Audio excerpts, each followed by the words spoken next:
Oi pessoal, tudo bem com vocês? Aqui é a Tami de Panda, sejam muito bem-vindos ao meu canal.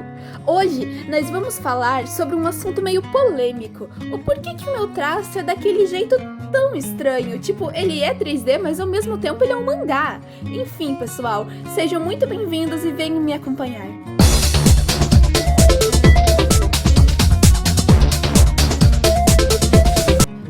Vamos começar do início. Quando eu comecei a publicar os meus primeiros quadrinhos digitais, eu comecei a publicar num aplicativo chamado Amino, que para quem não conhece, é um aplicativo onde você pode encontrar pessoas que gostam dos mesmos gostos que você. E não é que nem um Facebook ou um Instagram, é muito diferente disso. Lá tem comunidades de contextos específicos, por exemplo, se você gosta de Jojo, lá tem uma comunidade de Jojo, onde só acontece coisas de Jojo que você pode conversar com as pessoas e etc. Quando eu estava no 9º ano do ensino fundamental, eu conheci FNAF. Então, como eu tinha me apaixonado por essa franquia, eu resolvi entrar numa comunidade de FNAF no Amino para eu poder publicar uma fanmade que eu ia fazer de FNAF, onde eu coloquei todo o meu coração, eu fiz com todo o amor e carinho. Só que deu muito problema, porque lá no Amino nós temos uma coisa que nós chamamos de staff, que é basicamente quem cuida de uma comunidade específica, tipo quem toma conta para que ninguém faça nada de errado e etc. No Amino nós temos uma coisa que é mais ou menos assim, existe um painel onde tem os conteúdos da comunidade, tipo, tu fez um desenho, pede para a staff colocar lá, destacar que assim que a pessoa entrar na comunidade vai ser a primeira coisa que ela vai ver. E isso atraía muitas pessoas. Então o que eu resolvi fazer? Eu fui até a staff e eu pedi para eles que, por favor, colocassem o meu quadrinho lá para que as pessoas pudessem conhecer. Afinal, eu fiz por diversão e queria que as pessoas se divertissem também. Só que o que eu não esperava é que essa staff era muito corrupta e eles só aceitavam as artes de quem era amiguinho deles. Se você não era amiguinho deles, eles colocavam defeito em cada coisa sua. Mesmo que você fosse um artista iniciante que não sabia o que estava fazendo, eles colocavam detalhe até mesmo na cor da pele do personagem, cara. E bem, eu tentei pelo menos umas 4 vezes tentar destacar aquele quadrinho e eu não consegui. Então, se passou uns meses, eu tinha desistido e eu resolvi fazer o capítulo 2, no qual eu tomei muito cuidado para não cometer nenhum erro que supostamente eu cometi quando eu fiz aquele primeiro capítulo. Claro, eu era iniciante, eu não sabia o que eu estava fazendo, mas mesmo assim, eu tomei muito cuidado, eu corrigi cada erro de escrita, eu fiz cada desenho bem detalhado e mesmo assim eles colocaram defeito. Eles falaram que eles não iam destacar o capítulo 2 enquanto eu não consertasse o capítulo 1. Eu teria que destacar o capítulo 1 para depois destacar o capítulo 2. E isso me deu uma autoestima muito baixa e causou muitos traumas a mim, porque não importava o que eu fizesse, eles sempre colocavam defeito.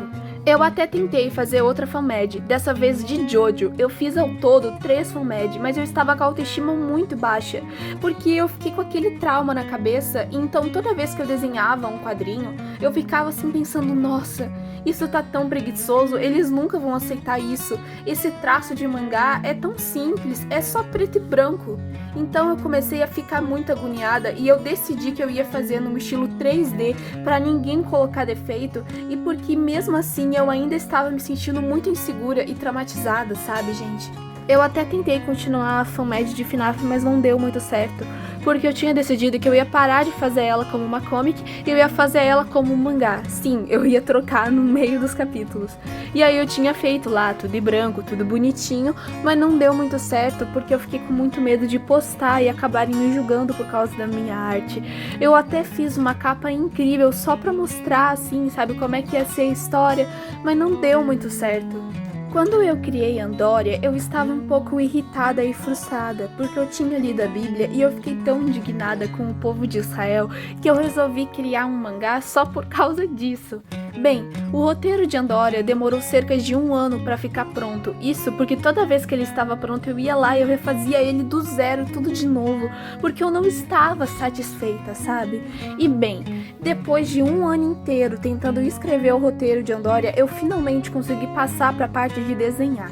E demorou muito tempo. Eu lembro que quando eu comecei a desenhar era dezembro e eu fui postar em agosto. Então assim, eu tava começando a ficar muito insatisfeita porque eu não tava conseguindo fazer o que eu queria e tava demorando demais. Então começou a me dar ansiedade, eu comecei a ficar obcecada com isso, com a perfeição, porque eu precisava deixar tudo perfeito. Cada minúsculo detalhe de Andória tinha que ser desenhado, cada parte do cenário tinha que existir. Eu odeio deixar o cenário em branco. Eu não sei porquê, mas eu fico tão agoniada porque parece que eu tô sendo preguiçosa, sabe? Mas eu sei que isso é uma coisa natural nos mangás. Como Andória demora entre 6 a 12 meses para ficar pronto, eu estava ficando muito agoniada porque eu não conseguia otimizar. Tanto que agora eu estou fazendo uma página que está demorando literalmente um mês inteiro para ficar pronto. E detalhe, é uma página simples, não é uma página que eu não consiga fazer. Então eu não sei por que ela está demorando tanto. Talvez eu esteja colocando detalhes demais nos personagens e etc. Mas enfim, sobre o capítulo 2 de Andória, eu estava muito desesperada porque eu não conseguia otimizar o tempo. E eu tive uma ideia, e se eu usasse uma técnica secreta que os mangakas semanais usam? Então eu fui lá e testei, e não é que otimizou muito tempo, em poucos dias eu consegui terminar o capítulo e eu publiquei ele. Mas claro, eu ainda fiquei muito agoniada porque eu usei essa técnica e eu me senti como se eu estivesse trapaceando, sabe?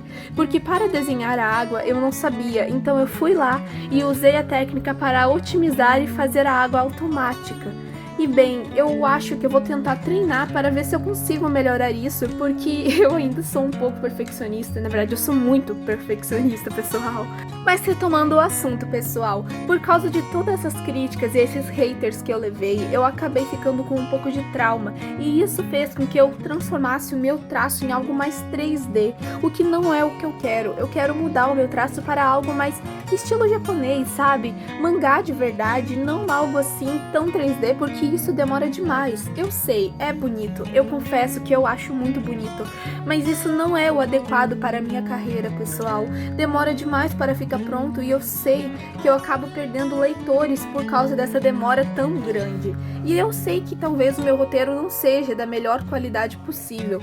Por isso mesmo, pessoal, que eu vou tentar usar a teoria do amor desastroso para poder criar um novo traço para mim. Sim, eu esqueci de mencionar para vocês, mas eu tenho 2 traços. Um é esse que vocês estão vendo, que é o meu traço no papel. Porque como que eu não consigo fazer o 3D no papel, meio que eu uso esse estilo aí de traço. Mas quando eu estou desenhando no meu celular, eu desenho de maneira diferente, justamente porque é minha especialidade, pessoal. Sobre o meu perfeccionismo, o que nós podemos falar? Eu sou um pouco crítica comigo mesma. Eu fico colocando críticas pesadas sobre cada arte que eu faço. Por exemplo, eu não gostei da mão dessa bonequinha que eu desenhei. Eu também não gostei das pernas dela, da barriga, de tudo. E também, principalmente do tórax dela, que na minha opinião podia ser um pouco melhor. Mas é que eu tinha uma coisa na minha cabeça e quando eu fui desenhar ela, eu desenhei algo completamente diferente. Isso acontece com vocês? Tipo, vocês têm uma ideia e quando vão colocar no papel, ela sai totalmente o oposto do que tu queria desenhar? Comigo é assim às vezes. Eu estou tentando fazer isso de uma maneira super legal para vocês. E como nós vamos falar nesse vídeo sobre traumas, inclusive nós já falamos sobre traumas. Ai, que vergonha! O meu cabelo apareceu ali, pessoal, desculpa. Enfim, como nós vamos falar sobre traumas, nós já falamos sobre traumas aqui agora nesse vídeo, eu resolvi aproveitar que eu estava fazendo esse desenho e gravei para mostrar a vocês. Assim, enquanto eu converso com vocês, vocês podem ver como é que eu estou desenhando. Eu agradeço muito por cada um de vocês que está assistindo esse vídeo junto comigo, meus anjinhos. Sobre as 2 encomendas que eu havia citado no vídeo anterior, elas ainda não chegaram, então vocês vão ter que esperar um pouquinho, e o cenário improvisado que eu fiz, que está nesse vídeo, vai ter que ser assim por enquanto, tá bom? Mas não se preocupem, que logo logo elas chegam, vai melhorar o cenário, eu espero, e também o áudio vai ficar um pouco diferente, porque eu comprei um microfone para poder gravar os vídeos. E nossa, eu quero agradecer a cada um de vocês que compartilhou o meu vídeo para as outras pessoas poderem conhecer o canal, e eu agradeço a todo mundo que se inscreveu, que deixou o like no vídeo anterior. Eu espero que esse vídeo possa também ser igual, mas se não for, tudo bem. É aprendendo que... Eu quis dizer que é errando que se aprende. Bom, a minha dicção é um pouco ruinzinha assim, pessoal, então eu peço desculpas, que às vezes eu vou cometer uns erros de fala, porque, né? Sobre o material que eu uso para desenhar, esses lápis de cor são todos da Tris, porque é a minha marca favorita. E não, isso daqui não é uma publi, tá bom? É que eu gosto muito dos lápis dela, porque além de serem muito fortes, o que é um ponto muito positivo para mim, os lápis da Tris, eles podem se misturar facilmente uns com os outros, que nem aí. Eu usei um vermelho cereja e um rosa bem clarinho para poder criar essa blusa. E vejam só como que o vermelho se mistura com o rosa e cria outro tom de rosa, deixando assim a pintura muito mais bonita.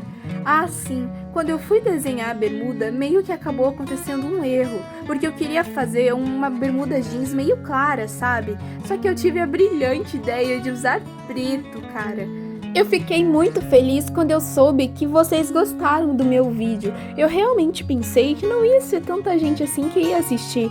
Tipo, eu tinha calculado que pelo menos 5 pessoas iam ver assim, mas nossa, o meu vídeo literalmente bombou de um jeito que eu nem tava esperando.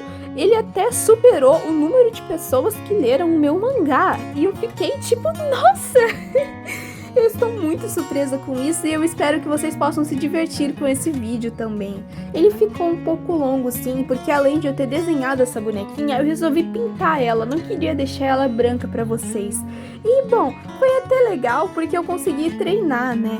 Essa bonequinha eu não levei ela muito a sério, então vocês podem perceber que eu acabei borrando em algumas partes, mas eu usei uma caneta especial para fazer o contorno. Ó, ali está o lápis preto que eu havia falado para vocês. Ah, olhando nesse ângulo, não é que ele ficou bom, mas quando eu estava desenhando, eu estava julgando muito ele. Ai, pessoal, eu coloquei o azul, foi aí que deu ruim. Porque ficou horrível, olha ali, ó, eu estava tentando consertar e não estava dando certo, então eu entrei no desespero e eu tentei fazer de tudo para consertar. E detalhe, eu tinha me desafiado a não usar borracha para fazer nada nesse desenho, então por isso que não tem a iluminação, a pele dela refletindo, os detalhezinhos que eu normalmente colocaria, eu não coloquei, porque foi um desafio para mim mesma, e foi até que divertido. Eu resolvi usar esse rosinha aí, na verdade é o vermelho cereja, para poder combinar com a blusa, porque eu achei que tinha ficado desconexo. Mas, infelizmente, nós estamos no fim do vídeo. Ali, quando eu estava fazendo o contorno da cabecinha dela, eu acabei cometendo um erro muito grave, que a minha mão escorregou.